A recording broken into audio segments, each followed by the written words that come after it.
الله الرحمن الرحيم. الحمد لله رب العالمين، والصلاة والسلام على سيد الأنبياء والمرسلين محمد وآله وأصحابه أجمعين. أما بعد، عن عبد الله بن مسعود رضي الله تعالى عنه قال: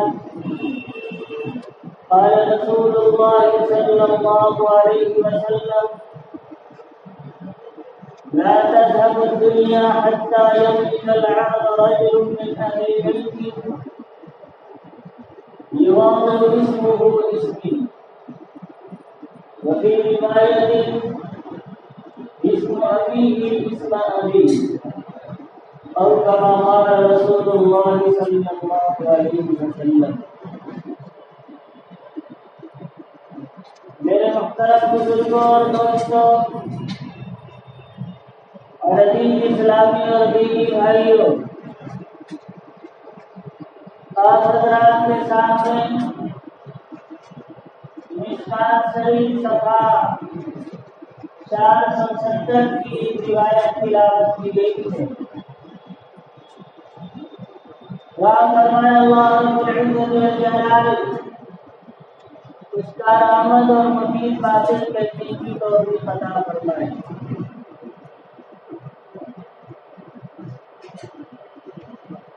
احادیث کی کتابوں کے اندر محدثین حضرات عام طور سے ایک باب قائم کرتے تھے فتنوں کے باب کے نام سے، اور اس کے اندر وہ روایات لاتے ہیں جن میں فتنوں کا تذکرہ ہے. اسی طریقہ سے محدثین حضرات اپنی کتابوں میں حضرت مہدی کا تذکرہ کرتے ہیں اور حضرت مہدی کے فضائل اور ان کی علامات کا تذکرہ کرتے ہیں.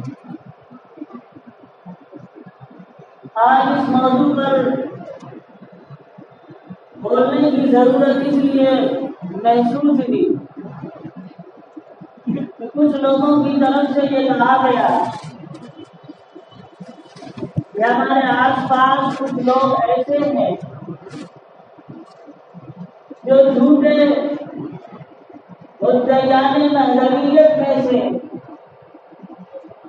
ایک دعوت کرنے والا ہے جس کو شکیل بن حنیف کے نام سے جانا جاتا ہے. ایسے شخص کے کچھ مددگار ہیں، کچھ متبعین ہیں جو اس کا پرچار کر رہے ہیں اور سیدھے سادے مسلمانوں کو کافر و مرتد بنا رہے ہیں. اس لیے ضرورت محسوس ہوئی کہ حضرت مہدی کے بارے میں کچھ موٹی موٹی باتیں اور علامات ذکر کر دی جائیں تاکہ ہر شخص اس جھوٹے مدعی مہدویت کا اندازہ کر سکے کہ حقیقت میں یہ جھوٹا شخص ہے. احادیث کی کتابوں میں حضرت مہدی کی جو علامات بیان کی گئی ہے ان میں سے کچھ علامتیں ذکر کی جا رہی ہیں. حضرت عبداللہ بن مسعود رضی اللہ تعالی عنہ کی روایت ابھی خطبے میں پڑھی گئی تھی.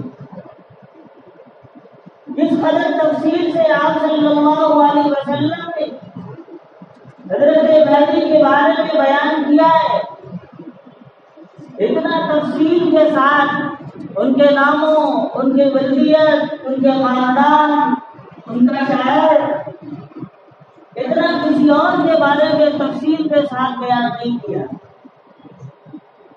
آپ صلی اللہ علیہ وسلم نے فرمایا المہدی من عطرتی، مہدی جو ہوں گے وہ میرے خاندان سے ہوں گے۔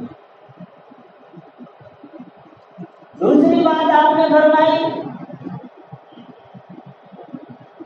کہ اسم ابی ہے اسم ابی، حضرت مہدی کے والد کا نام وہی ہوگا جو میرے والد کا نام ہے۔ اور آپ نے فرمایا کہ حضرت مہدی کا وہی نام ہوگا جو میرا نام ہے، تو آپ صلی اللہ علیہ وسلم کا اسم گرامی محمد ہے اور آپ کے والد بزرگوار کا نام عبداللہ ہے۔ تو پتہ چلا کہ حضرت مہدی جو ہوں گے ان کا نام بھی محمد بن عبداللہ ہوگا۔ آپ نے فرمایا یخرج من صلبہ رجل، حضرت حسن کی شان سے ہوں گے، حسنی ہوں گے۔ اور آپ نے فرمایا من ولد فاطمہ، حضرت فاطمہ کی اولاد میں سے ہوں گے۔ پتہ چلا کہ سید ہوں گے۔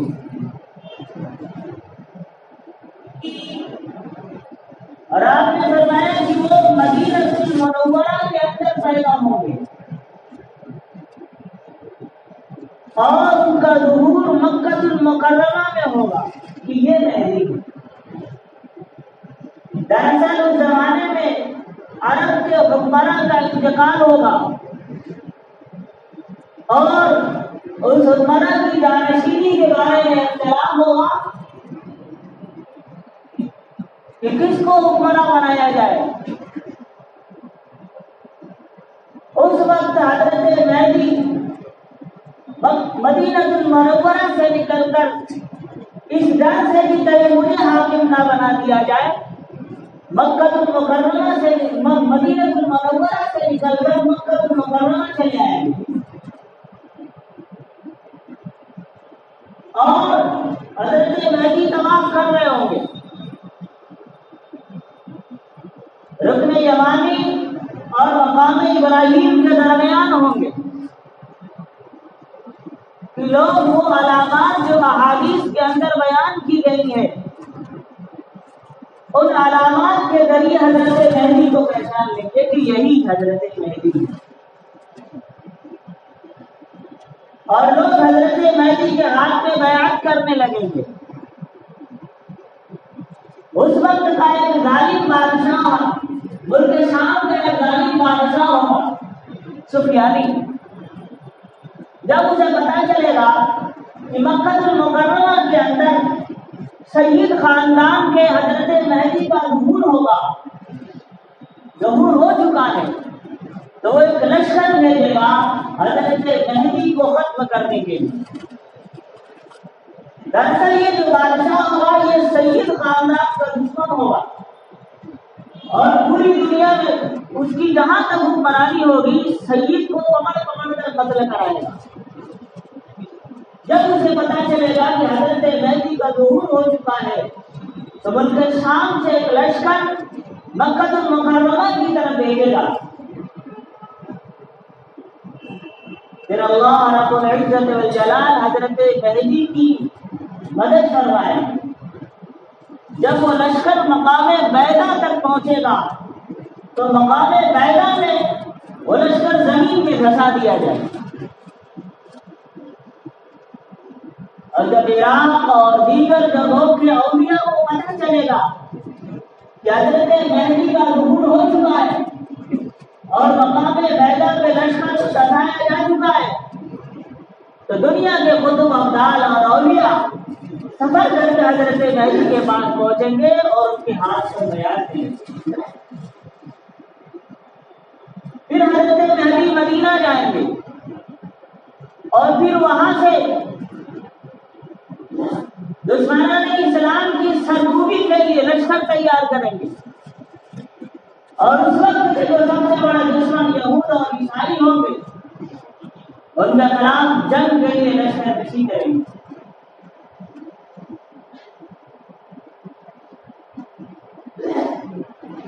حضرت مہدی دمشق پہنچے،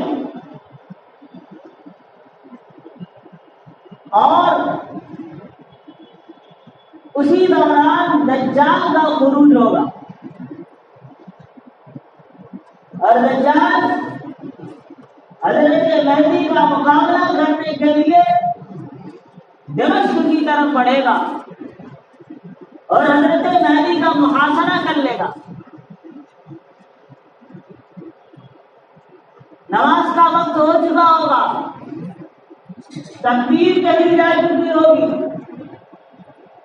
اتنے میں آواز آئے گی کہ جامع مسجد دمشق کے شرقی منارے پر حضرت عیسیٰ علیہ السلام کا نزول ہو گیا۔ حضرت مہدی امامت سے پیچھے ہٹ جائیں گے، حضرت عیسیٰ علیہ السلام تشریف لائیں، حضرت مہدی چاہیں گے کہ حضرت عیسیٰ علیہ السلام امامت کرے، لیکن حضرت عیسیٰ علیہ السلام حضرت مہدی کو مسلح پہ آگے بڑھائیں گے اور حضرت مہدی امامت کریں گے۔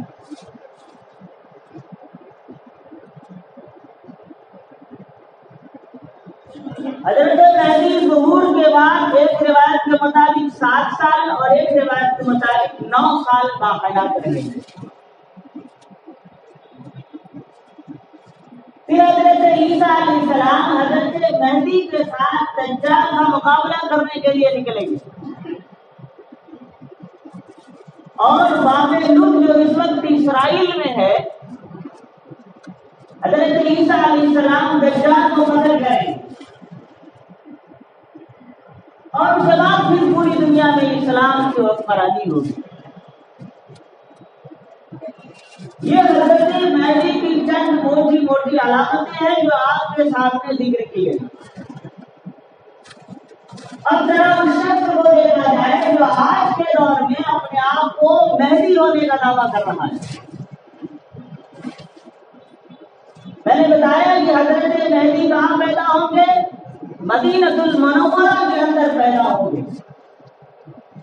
یہ شخص جو اپنے آپ کو مہدی ہونے کا دعویٰ کر رہا ہے، یہ بہار کے اندر پیدا ہوا ہے، دربھنگہ کے عثمان پور میں پیدا ہوا ہے۔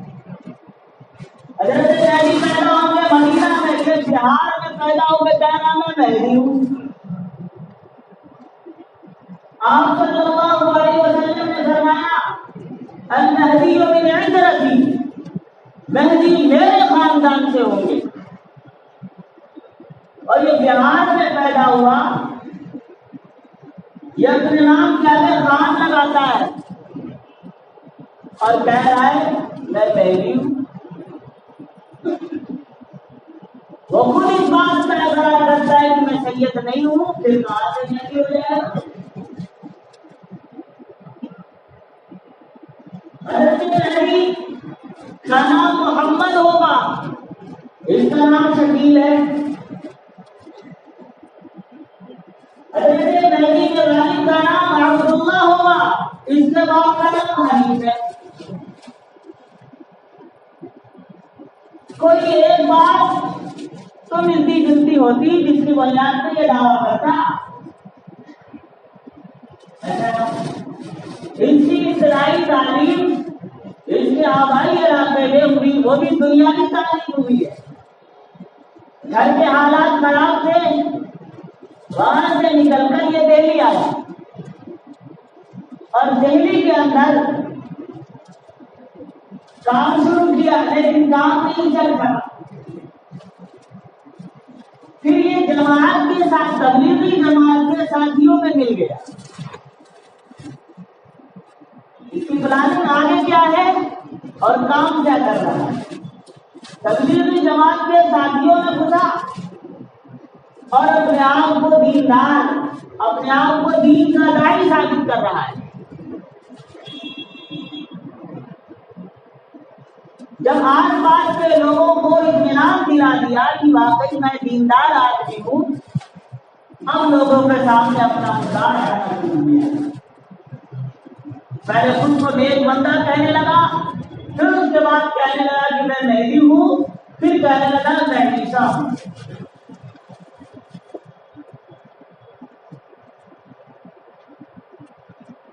دہلی میں لکشمی نگر میں ایک مینارے والی مسجد ہے، وہی رہتا ہے۔ جب وہاں کے لوگوں کو پتا چلا کہ یہ تو یہاں کے لوگوں کو کافر و مرتد بنا رہا ہے، تو وہاں کے لوگوں نے اسے بھگایا اور اسے اچھی طریقے سے پٹائی کی۔ جب دیکھا کہ دہلی کے اندر میری دال گلنے والی نہیں ہے، تو اب یہ وہاں سے نکل کر مہاراشٹر اورنگ آباد چلا گیا اور بتایا جا رہا ہے کہ فی الحال وہیں پہ رہتا ہے۔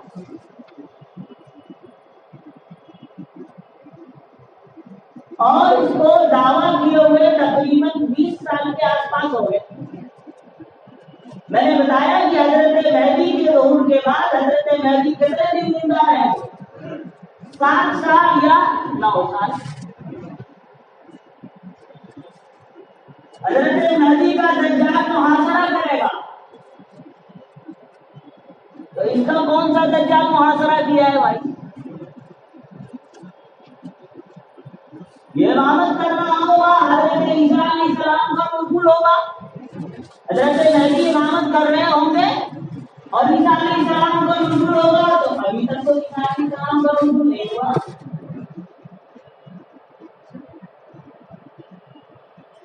دنیا کے قطب ابدال حضرت مہدی کے ہاتھ میں بیعت کریں گے،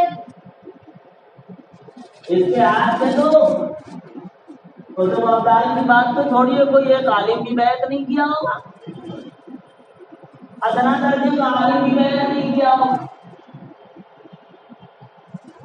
ایک اور علامت یہ کہ حضرت مہدی کے ظہور سے پہلے دریائے فرات میں سونے کا پہاڑ ظاہر ہوگا، اور پھر اس کو حاصل کرنے کے لیے زبردست جنگ ہوگی اور اتنی خطرناک جنگ ہوگی کہ 99% لوگ اس میں مارے جائیں گے۔ دریائے فرات میں سونے کا پہاڑ ظاہر ہو گیا؟ نہیں ہوا۔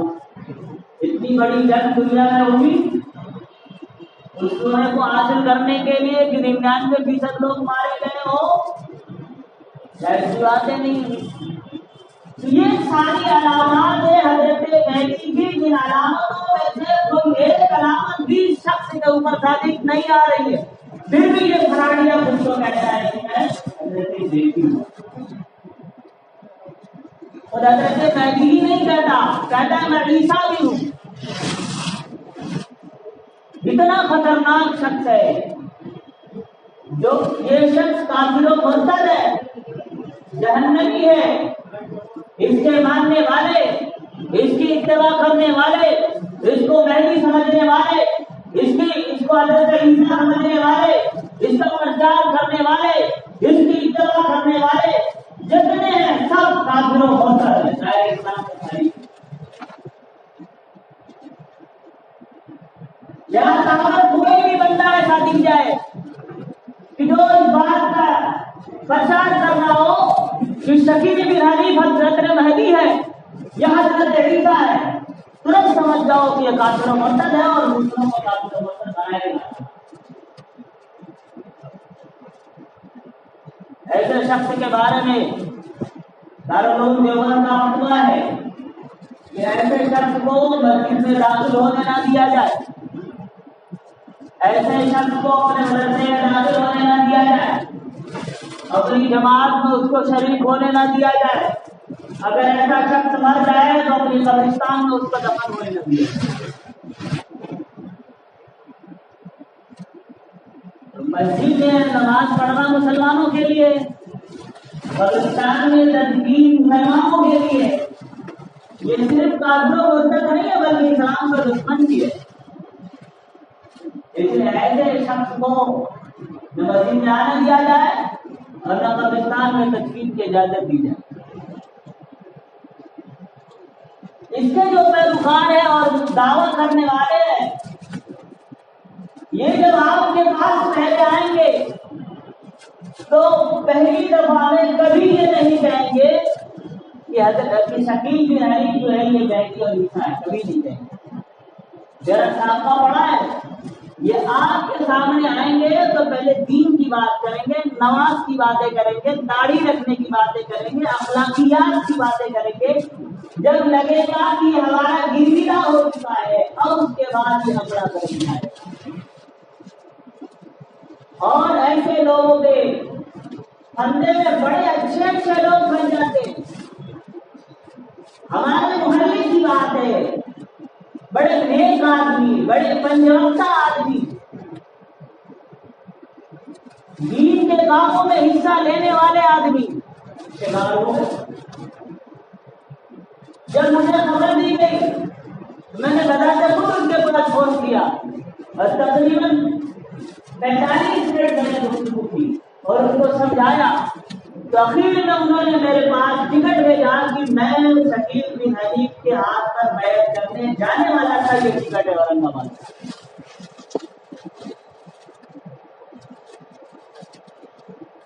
اس لیے اس فتنے کو معمولی نہ سمجھیے، خود بھی باخبر رہیے، رکھ جائیے، اپنی اولادوں کو بھی اس سے باخبر کیجیے اور اطراف سے آپ کے جو ملنے جلنے والے ہیں ان کو باخبر کیجیے. اللہ رب العزت والجلال کہنے سننے سے زیادہ عمل کرنے کی توفیق عطا فرمائے. دعا کرنا الحمدللہ رب العالمین.